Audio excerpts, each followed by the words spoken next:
अस्सलाम वालेकुम। ठीक ठाक हो? अस्सलाम वालेकुम। हाँ जी माँ जी, क्या हाल है? ठीक हो? शुक्र अल्लाह, ठीक ठाक। बच्चे भी ठीक है। तुम सुना मुंडे जी? आप भी सुल्तान है? ठीक हो? अस्सलाम वालेकुम।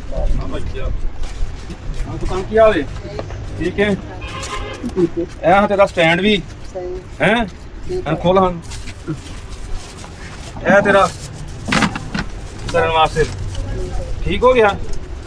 सही है। तेरी सारी दवाई शवाई आ गई है। ठीक है, तुम पकड़ रहे करना है। तबीयत किस तरह कैसी हूँ? ठीक है तबीयत? दर्द शर्त नहीं हुई? हाँ लत कर हाँ थोड़ी जी।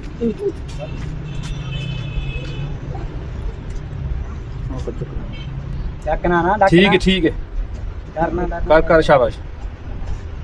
दर्द तो नहीं होंगी? लत फोड़ करते हैं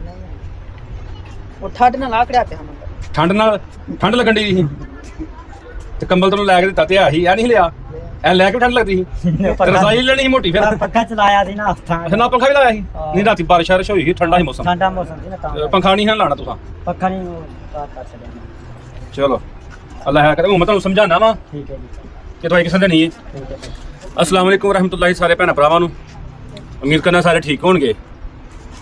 अपना छोटा भरा तुहां वीडियो वेखी ऑपरेशन करवाया अलहमदुलिल्लाह ते फिर उस तो बाद सारी मैडिसन की जरूरत थी पट्टियां शट्टियां की मैडिसन फिर है कुछ डॉक्टर साहब ने दिते सन ना ड्रिप वगैरह लगवाने वास्ते इंजैक्शन वगैरह वो हैं 3 दिन हूँ घर लगन ड्रिपां श्रिपां नाल है कुछ मैडिसन खाने वास्ते वे मैं तुहानूं समझाना मां जी किसां किसां देनी है।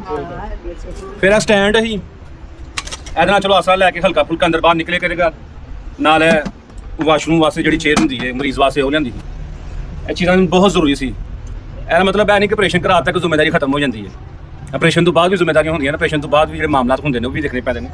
ਅਲਹਮਦੁਲਿਲਾ ਪੂਰੇ ਮਹੀਨੇ ਦੀ ਮੈਡੀਸਨ ਹੈ ਜਿਹੜੇ ਡਾਕਟਰ ਸਾਹਿਬ ਨੇ ਲਿਖ ਕੇ ਦਿੱਤੀ ਹੈ ਔਰ 3 ਦਿਨ ਵਾਸਤੇ ਐਂਟੀਬਾਇਓਟਿਕ ਦੇ ਨਾਲ ਇੰਜੈਕਸ਼ਨ ਹੁੰਦੇ ਨੇ ਜਿਹਦੇ ਨਾਲ ਜ਼ਖਮ ਛੁੱਟ ਜਾਂਦਾ ਕਿਉਂਕਿ ਸਾਰੇ ਟਾਂਕੇ ਲੱਗੇ ਨੇ ਤੇ ਉਹ ਉਹਨਾਂ 'ਚ ਕਿਸੇ ਕਿਸਮ ਦਾ ਇਨਫੈਕਸ਼ਨ ਨਾ ਹੋਏ ਉਹ ਜਲਦੀ ਜ਼ਖਮ ਠੀਕ ਹੋਏ ਉਹਦੇ ਵਾਸਤੇ ਉਹ ਡ੍ਰਿਪਾਂ ਵਗੈਰਾ ਸਾਨੂੰ ਫਿਰ ਇਹ ਜ਼ਰੂਰਤੀਆਂ ਜਿਹੜੀਆਂ ਇਹਨਾਂ ਨੇ ਕੰਮ ਆਣੀਆਂ ਨੇ ਅਲਹਮਦੁਲਿਲਾ ਵੀ ਲਿਆਂਦੀਆਂ ਨੇ ਤੇ ਇਹ ਹੁਣ ਮਾਂ ਜਿਹੜਾ ਡਾਕਟਰ ਤੁਸੀਂ ਇਹਨੂੰ ਸਪਲਾਹ ਕਰੋਗੇ हाँ बुला ਹੁਣ ਘਰ ਹੀ ਡਾਕਟਰ ਨੂੰ ਬੁਲਾ ਕੇ ਨਾ ਇੱਥੇ ਨਜ਼ਦੀਕ ਇੱਕ ਹੈ ਵੇ ਮੈਡੀਕਲ ਸਟੋਰ ਦੇ ਅੰਦਰ ਨਾ ਮੁੰਡਾ ਉਹ ਡ੍ਰਿਪਾਂ ਸ਼ਿਪਾਂ ਉਹ ਇੰਜੈਕਸ਼ਨ ਵਗੈਰਾ ਲਾ ਦਿੰਦਾ ਉਹ ਲਗਾ ਲੇ ਕਰੇਗਾ।